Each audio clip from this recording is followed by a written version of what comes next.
옆에 계신 분들한테 인사하겠습니다. 좋은 일이 생깁니다. 인사하시겠습니다. 두 달 잘 지내셨습니까? 네. 감기 안 걸리셨습니까? 사람 참 감사합니다. 추울 땐 추워 죽겠다 그러고, 더울 땐 더워 죽겠다 그러고, 배고프면 배고파 죽겠다 그러고, 배부르면 배불러 죽겠다 그러고, 맨날 죽겠대요. 어차피 죽을 인생인데 자꾸 죽겠다고 자기의 죽을 인생을 확인하지 말고 살겠다 하셔야 됩니다. 김세벽인가 김세법인가 이름이 제가 잠깐 헷갈립니다만 유품 정리 특수 청소하시는 분의 책 그리고 유튜브 동영상인 것도 자주 보면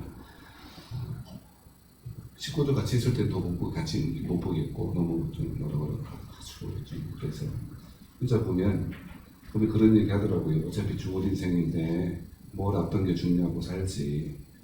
근데 그냥 아무런 감정이나 느낌 없이 그냥 하는 말이 아니고 많은 사람들의 죽음을 정리했던 유품정리사 특수청소부의 말을 빌려서 그 말을 들으면 실감이 되더라고요. 어차피 죽을 인생 살겠다 살지 자꾸 자신의 죽음의 인생 확인하면 뭐 할 겁니까?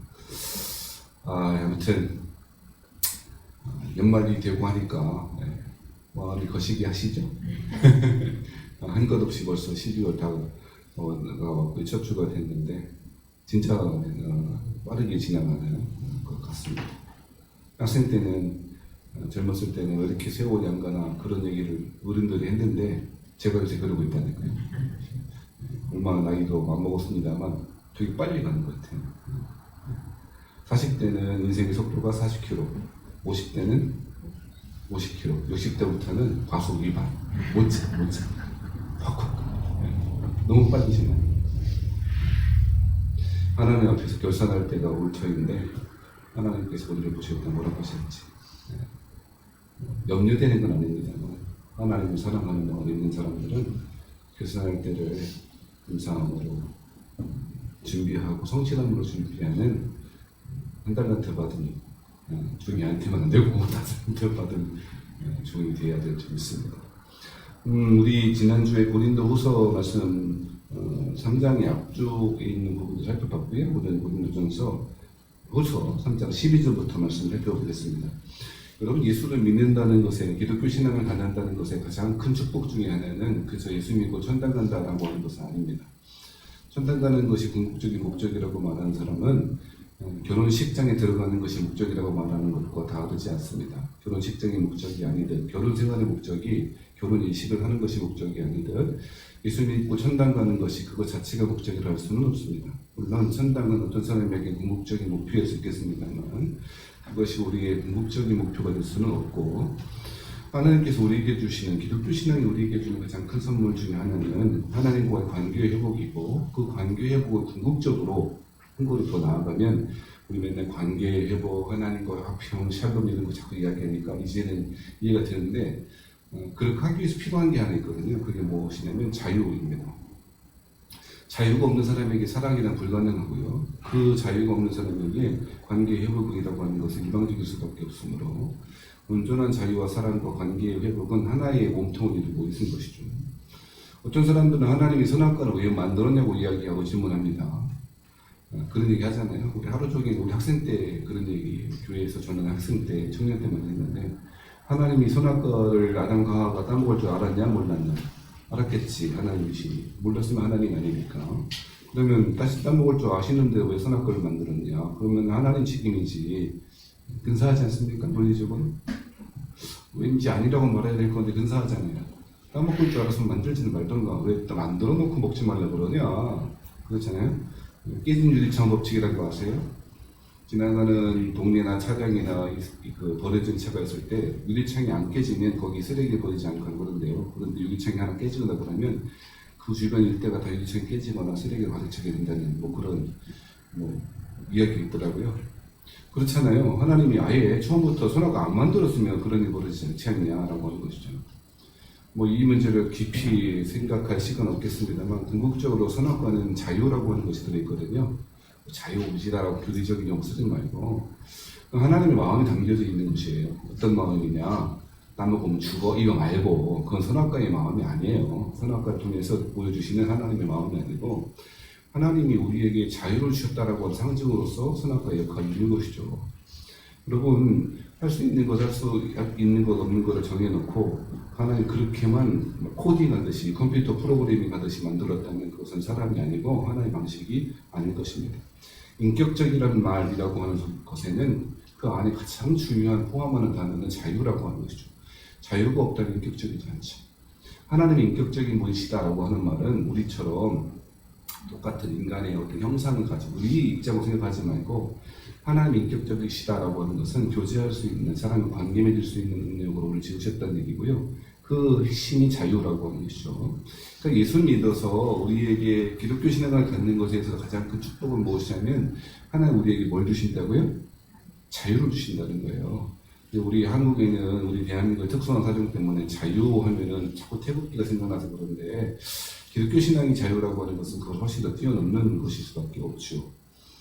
오늘 17절 말씀해 보시면 이렇게 말하잖아요. 아마도 여러 차례 들어보셔서 말씀인 것입니다. 주의 영이시니 주는 영이시니 주의 영이 계신 곳에는 자유가 있느니라. 그렇죠? 그리고 아마도 여러분 요한복음 말씀에 이런 것도 기억나실 것입니다. 진리를 알지니 진리가 너희를 자유케 하리라. 그럼 진리가 뭘까요? 진리는 하나님의 말씀의 일부가 아니라 하나님 자체가 진리이죠. 그렇죠? 내가 곧 길이요 진리요 생명이요. 제가 되게 깨달은 게 있어요. 어려운 성경 구절을 이렇게 물어보고 이렇게 답을 기대하는 거는 내가 해야 될 일이 아니죠. 쉬운 거. 요한복음 14장에 내가 곧 길이요, 진리요, 단어 3개만 아니면 되잖아요. 길, 진리, 생명 이런 걸 물어봐야 되더라고요. 그렇죠? 근데 여러분요, 신앙을 배우는 길은 아는 거 나왔을 때 크게 아멘하고 이렇게 따라하고 그러면 잘 될 수 있습니다. 네. 아는 게 별로 없어서 문제다 하지 말고 쉬운 거. 자, 연결해보면요. 오늘 3장 17절 말씀에 주는 영이시니 주의 영이 계신 곳엔 자유가 있다. 그러니까 주의 영과 자유와의 관계를 말하고 있고요. 요한복음 8장에는 뭐라고요? 진리를 알지니 진리가 너희를 자유케 하리라. 그러니까 진리와 주의 영. 그렇죠? 연결하고 있죠? 그렇죠? 그리고 그 진리는 뭐다? 내가 곧 길이. 하나님이 자체가 돼요. 그러니까 하나님, 주의 영, 진리, 이게 자유, 이게 다 연결되어 있는 한 몸통이처럼 설명하고 있잖아요. 그러니까 예수를 믿는다는 것, 기독교 신앙을 갖는다는 것은 예수 믿고 천당 가자라고 하는 식으로 설명하기에는 굉장히 부족해요. 물론 예수 천당 불신지옥이라고 하는 4글자가 한국의 초창기 기독교 역사 가운데 끼친 영향력은 긍정적인 게 많았어요. 실제로 기독교 신앙 자체를 오해하거나 잘못 이해하거나 그리고 굉장히 초보적인 수준에 있었던 시대에는 그 4글자를 통해서 복음을 감명하고 그리고 외치는 시기에 선포하는 시기에 복음 전도의 방법이 효과적인 때도 있어요. 하나님이요 4글자 그 구호 외치는 것을 통해서도 구원하실 사람 구원하시는 거거든요. 되게 많이 전해야 굉장히 아주 명쾌한 논리를 가지고 명쟁한 논리를 가지고 사람들을 설명해야 그 사람이 전도를 받고 구원받을 거라고 착각이고 생각이에요. 하나님은요 우리의 사랑의 마음, 하나님의 마음 가지고 선포하는 그 선포를 통해서 구원하실 줄 믿어요. 그런데 있잖아요. 우리 내부적으로는 외부적으로는 그렇게 말할 수 있지. 하지만 그렇게만 말하면 안 된다고요. 좀 잘해야 될 거 아닙니까? 그렇죠? 맨 이유식 먹는 등지에서 잘해야 될 거 아니에요. 그리스도의 장성한 분량이 이르기까지 기대하시는데 항상 그렇게 했잖아요. 그러니까 여러분요 예수 믿고 천당 가자 좋아요. 맞는데 그 천당의 근본적인 목적, 그 천당 하나님과의 근본적인 것에는 하나님의 관계, 하나님과의 관계의 회복이 있고 거기 하나님과의 관계를 위해서 회복을 위해서 가장 필요한 게 뭐라고요? 오늘 설교 제목은 아니고 오늘 3장 17절에 자유라는 거예요. 여러분 자유라고 하는 것은 사람의 사람됨의 가장 근본이라고요. 제가 인문의 교육, 도덕책에 나오는 얘기 하는 거 전혀 아니에요. 기독교 신앙의 핵심이라고요. 이해되세요? 그래서 성경 전체에는 이 자유라고 하는 것이 강조되어 있다고요. 보세요. 예수님께서 첫 번째 사역을 하시고 설교하시고 선포하신 내용 가운데 하나가 자유였다는 거 아세요? 첫 번째 설교 그러니까 회개하고 복음을 믿으라 하나님 나라 가까이 왔느니라 이것만 기억하는데 실제로 누가복음 같은데 보면 회당에서 첫 번째 설교하시고 선포하실 때에 이사야 61장의 말씀을 인용하셔서 하나님 나라의 복음을 선포하셨어요. 이사야 61장 여러분 차례라고 하면 귀찮으니까 제가 한번 읽어드리면 이렇게 이야기해요. 이사야 61장 1절에 주 여호와의 영이 내게 내리셨으니 주 여호와의 뭐가 내리셨다고요? 영이. 그게 지금 어디에 있는 말이에요? 17절에 있는 말이잖아요. 하나님의 성령님이 내게 내리셨으니 여호와의 영이 내리셨으니 이는 여호와께서 내게 기름을 부으사 가난한 자에게 아름다운 소식을 전하게 하려 하심이라. 나를 보내서 마음이 상한 자를 고치며 포로된 자에게 뭐를? 자유를, 갇힌 자에게 노임을 선포하니. 이사야 61장은 메시아, 아직 구약이니까 이사야는 구약인 건 아시잖아요. 메시아 오시기 전이잖아요.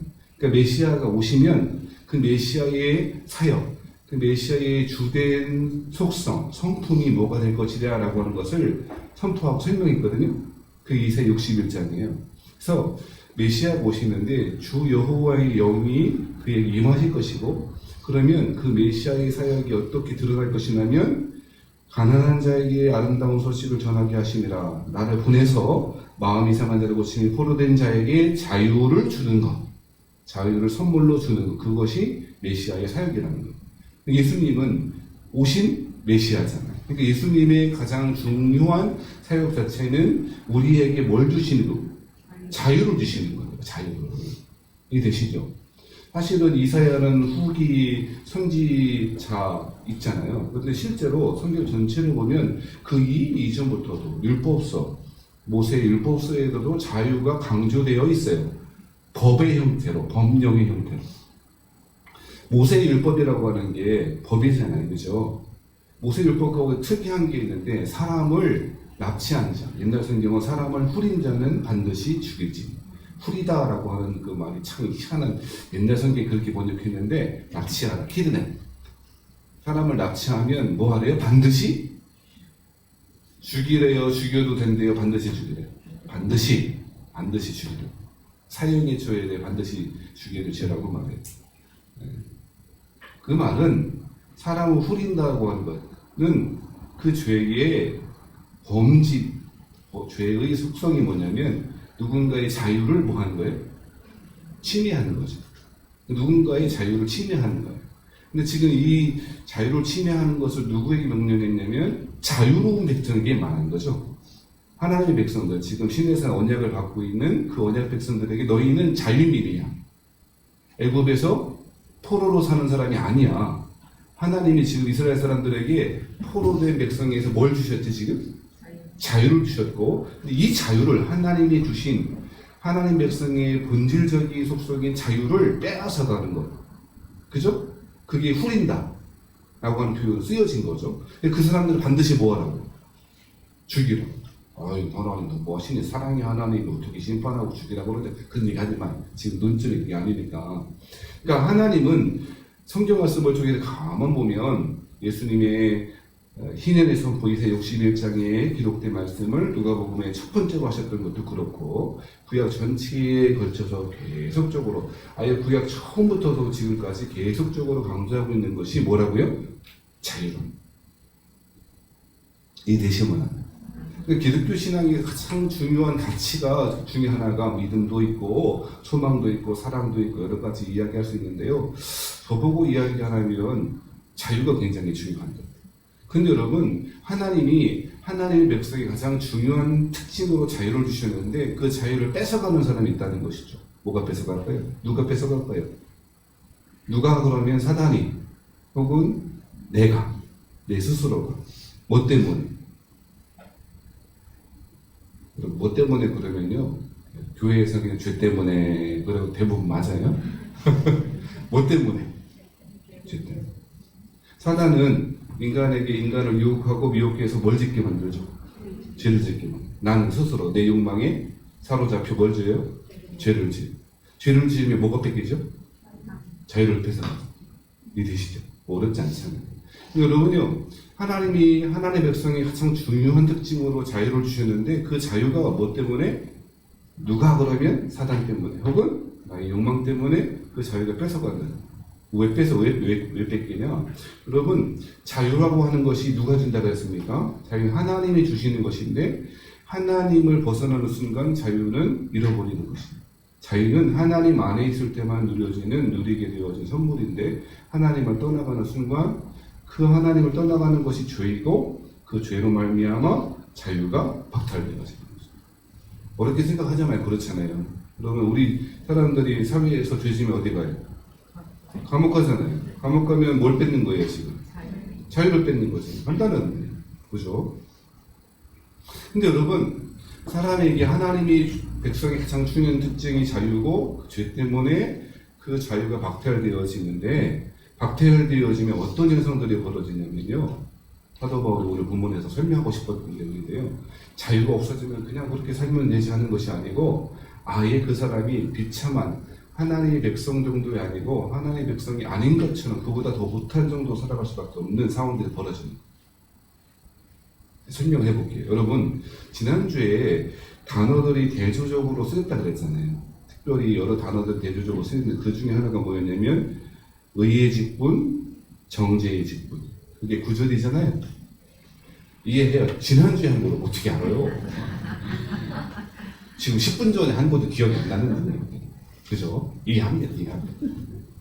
지난주에 사도 바울이 이게 대조했다. 그래서 영의 직분, 의의 직분이 같은 말로 쓰이고 있고, 특별히 뭐와 대조하고 쓰이고 있냐면 정죄의 직분이라는 거죠.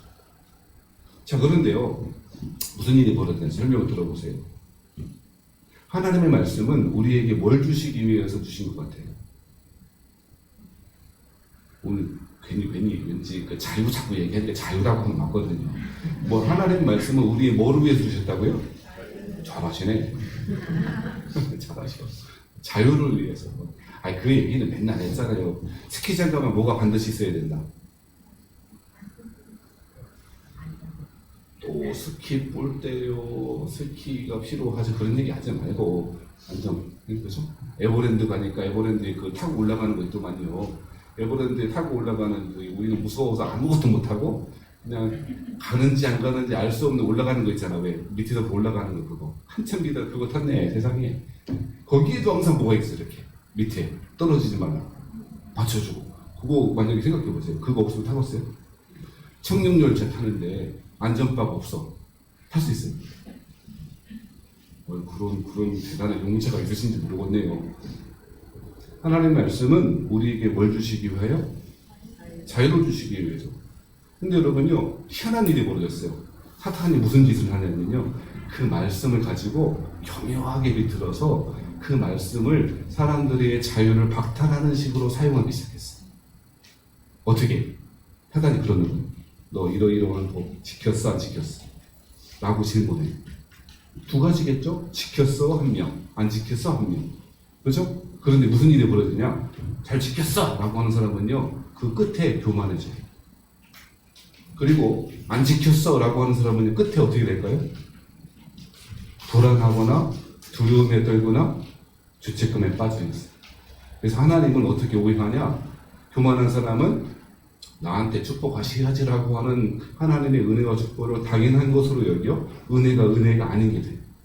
반대로 하나님의 축복을 나는 받을 자격이 없다라고 하는 사람은요, 하나님을 무서운 심판자, 교도관적으로 생각해요.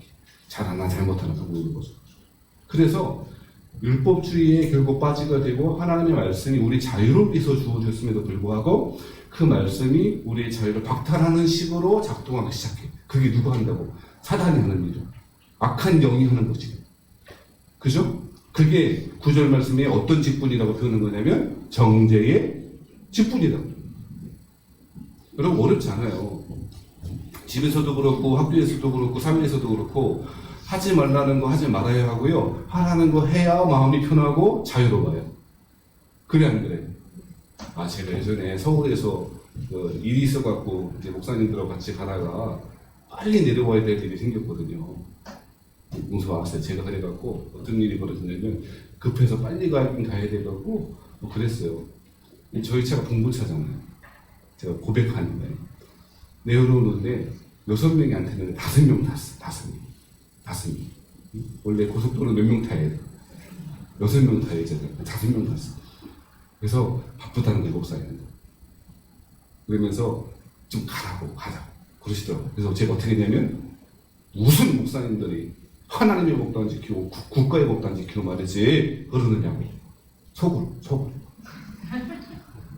속으로 그렇게 생각하고 쌩쌩 내려왔어요. 쌩쌩.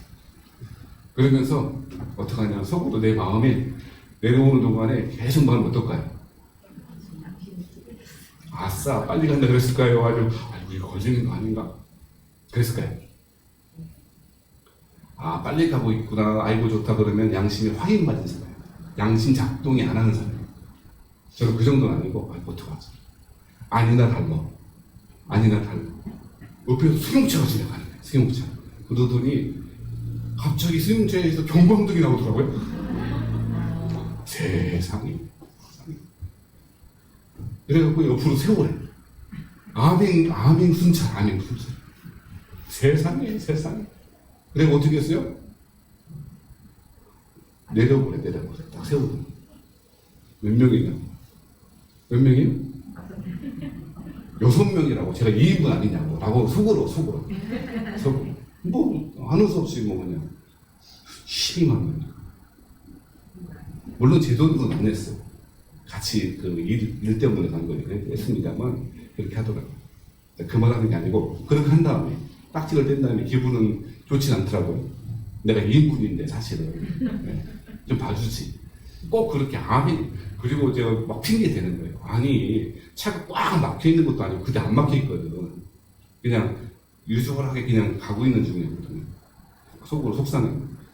그러고 나서, 걸리고 나서, 딱지 떼고 나서 기분은 안 좋았지만, 그때부터 전용차선 안 들어가고 1차선으로 쭉 가기 시작했어요. 근데요, 기분은 조마조마했을까요? 회가 보냈을까요? 어떻게 어때? 제 마음에 들어와 보셨나? 마귀가, 사탄이, 죄가, 율법이 마귀에 의해서 어떤 식으로 작동하냐면 이렇게 작동하는 거예요. 어떻게? 자, 죄를 지은 사람은요, 말씀에 자기 나름대로 수정했다라고 착각하는 사람은요, 교만해지고 하나님이 주신 은혜가 아닌 거예요. 당연한 게 되는 거예요. 이것도 굉장히 불행한 일이죠. 반대로 죄를 지어서 그 죄 가운데 있는 사람은요, 뭐가 박탈돼요? 마음에 자유가 박탈되고 두렵고 심판하지 않을까? 교통경찰이 잡지 않을까? 라고 하는 마음으로 두려움 가운데 하나님의 마음을 오해하게 만드는 거죠. 이게 율법의 죄의 메커니즘. 이런 식으로 작동해요. 그래서 잘 지키는 사람은 교만해져서 하나님 은혜도 모르고, 못 지키는 사람은 죄책감에 빠지거나 하나님 오해하게 만드는 거죠.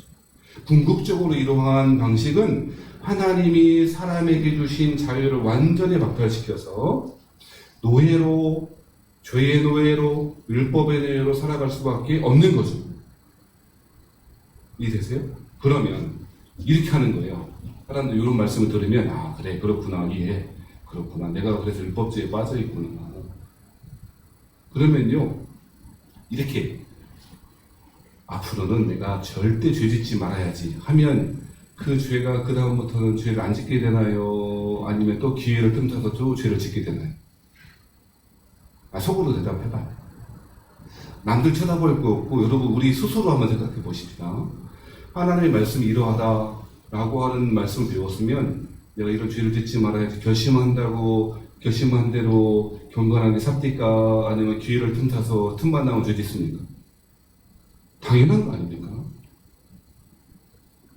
무슨 말씀을 하고 있냐면, 그래, 죄가 이렇게, 마귀가 이렇게, 이 죄가 나의 그 자유, 하나님이 주신 신적인 자유를 다 뺏어가는구나. 하나님의 은혜가 은혜인 줄도 모르게 사는구나. 비참하게 사는구나. 사람의 본질이 자유라는데 그 자유도 뺏긴 채 금수처럼 살아가는구나. 짐승처럼 살아가는구나. 그러니 나는 죄를 짓지 말아야 되겠구나. 그러니 나는 이제부터 성실하게 살아가야 되겠구나 라고 결심한다고 안 된다는 거예요. 이게 핵심입니다. 사도 바울이 지금 하는 이야기가 무엇입니까? 너희들 하나님의 말씀을 어기고 있지. 우상 숭배도 하고 고린도 교회가 별의별 짓이 다 있었다 그랬잖아요. 그랬잖아요. 그런다고 해서 결심한다고 너희 의지를 다한다고 될 줄 알아? 안 된다는 거라고. 안 된다는 거라고. 안 된다니까요. 그러면 이러한 율법주의 망령과 욕망으로부터 기인한 이러한 속박된 포로된 가운데 자유하게 되는 근원적인 원인, 우리를 자유케 하시는 사실, 그 자유케 하시는 인격 하나님이 계신데 그게 뭐냐? 그게 17절이라는 거예요. 17절 말씀에 뭐라고 합니까? 주는 영이시니 주의 영이 계신 곳에는 자유가 있느니라. 이 이야기는 우리에게 근원적인 자유를 선물하시는 분은 누구라는 거예요? 하나님의 성령입니다. 결심한다고 해서 되지 않아요. 다짐한다고 안 된다고. 틈만 나면 죄질 생각한다고. 기회가 없었을 뿐이라고. 기회만 주어지면 어떻게 해서는 죄지을까? 어떻게 해서는 하나님의 말씀에 벗어날까가 그 고려, 그 생각만 하는 것이 죄된 욕망을 가진 사람의 특징이라고. 그러면 희망이 없단 말인가? 그렇지 않다는 거예요. 희망은 있다는 거예요. 소망이 있다는 거예요. 우리의 결심이 소망이 아니고요. 하나님의 영이 계셔야, 그 안에 계셔야, 하나님의 그 마음을 다스리셔야, 하나님의 성령님 우리 가운데 계실 때에 참 자유가 주어진다는 거지.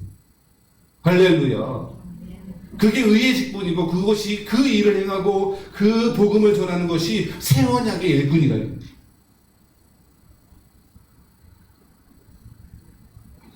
사랑하신 성도 여러분, 하나님은 우리에게 참 자유를 주시기 원합니다. 자유가 사람의 본질이고 기독교 신앙의 핵심 가운데 하나입니다. 그 자유가 있어야 하나님이 우리에게 요구하시고 원하시는 참 사랑의 관계 가운데 뛰어들 수 있는 것입니다. 매여있거나 묶여있는 상태 가운데 절대로 하나님 사랑할 수 없습니다. 하나님은 그리함으로 우리에게 하나님의 성령님을 보내주셨습니다. 앞서 인용했던 이사야 61장 말씀처럼 주 여호와의 영이 내리셨기 때문에 포로된 자에게 자유를 주실 수 있었고 갇힌 자에게 노임을 선포할 수 있었던 것입니다. 하나님의 성령님은 자유케 하시는 분입니다. 이 하나님의 성령님으로 충만해지시는 여러분들에게 바랍니다. 이렇게 이야기하면 은혜가 되냐, 그렇다. 근데요, 아무 소용 없더라고요. 이런 얘기 한두 번 들어봐? 한 걸음 더 나가잖아요. 그래, 성령 충만해야 되겠구나. 그럼 어떻게 하란 말이야? 나의 죄된 욕망으로부터 어떻게 벗어나지? 근데 여러분들, 그것은요, 아주 간단한, 따라가자. 회개하자. 뭐 하자고요? 왜 회개하자고 그러냐면요, 또 고백해봐, 자백해, 수사관이 범죄에 불려다가 진술 써서 그게 아니라 오해하지 마세요. 어떤 사람이 죄를 품고 있으면요, 불안해요, 평안해요? 외도한 배우자, 그 배우자는 집에 갈 때마다 불안해요, 행복해요? 안 해봐서 몰라요. 그죠? 근데 드라마 보니까 밖에 나가서 불륜을 저지르는 그 사람은 행복해요, 불안해요? 날마다 불안하죠? 제가 예전에 이런 예화를 고민했는데 한번 여러분 우리 말씀을 잘 이해하기 위해서 요즘 그 페이스북이나 전화나 이런 걸 통해서 이렇게 바디피싱 하는 이게 있더라고요. 메시지가 와서 아주 젊은 아가씨가 제 얘기 아니고 저를 싫어한다. 체험 다니고 하지 말고 젊은 아가씨가 친구 맺자 그러고 이렇게 맺고 이렇게 하다가 사진을 보내달라고 해서 사진이 왔다 갔다 하다가 나중에는 음란한 그런 동영상이나 이런 것들을 왔다 갔다 했나 봐요. 그렇게 하다가 처음에 괜찮은 나중에 뭐 하냐면 그걸 다 녹화하는 상대방 집. 그 녹화를 한 아가씨는 한국 사람은 아니에요. 중국. 다 녹화를 해갖고 어떻게 됐겠어요? 스토리는 뻔하죠? 처음에는 뭐 친구 와서 그렇게 하다가 나중에는 협박하기 시작해요. 그래서 처음에 50만 원만 보내면 이거 안 하겠다. 핸드폰 벌써 다 털렸어. 뭐 설치하다가 이거 설치했는데 핸드폰 다 털려갖고 그 안에 연락처니 무슨 개인 뭐 정보 다 털렸고. 그래서 연락처를 싹 빼서 지금 나한테 돈 보내지 않으면 이거 다 당신들 친구들한테 이 영상 다 뿌리겠다.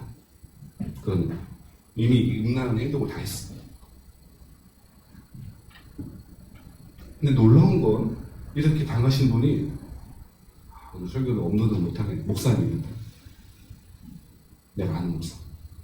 그렇게 하더라고요. 어떻게 됐냐?